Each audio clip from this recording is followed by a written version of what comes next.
मंडळी, आपल्या लाडक्या बाप्पाचं आगमन होणार आहे, मग छान छान प्रसाद तर बनवायलाच हवा. म्हणूनच आज आपण बनवणार आहोत पारंपरिक गुळाची लापशी. सगळ्यात आधी कुकरमध्ये 2 चमचे साजूक तूप गरम करायचं आणि त्यामध्ये 1 वाटी लापशीचा रवा घालून 4-5 मिनिट असा पांढरा रंग येईपर्यंत परतायचं.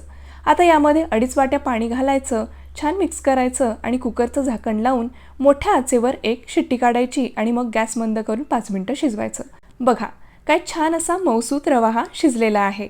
आता एका भांड्यात पाऊण वाटी पाणी गरम करायला ठेवायचं आणि त्यामध्ये 1 वाटी गूळ घालायचा आणि गूळ विरघळेपर्यंत हे सगळं छान असं गरम करून घ्यायचं.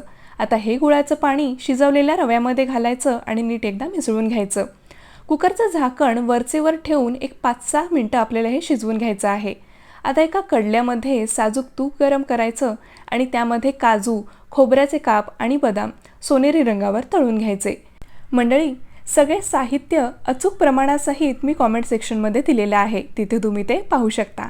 आता हे तळलेले जिन्नस लापशीमध्ये घालायचे आणि त्यासोबतच सुंठ पावडर, बडीशोपची पावडर आणि भाजलेली खसखस घालायची आणि गोडाच्या पदार्थाला अजून छान बनवण्यासाठी त्यामध्ये चिमूटभर मीठ घालून सगळं छान असं एकजीव करायचं.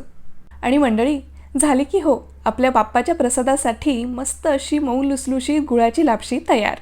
तुम्ही बाप्पाच्या प्रसादासाठी काय काय बनवणार आहात हे मला कॉमेंट करून नक्की सांगा. आपण भेटू पुढच्या रेसिपीसोबत. तोपर्यंत एन्जॉय.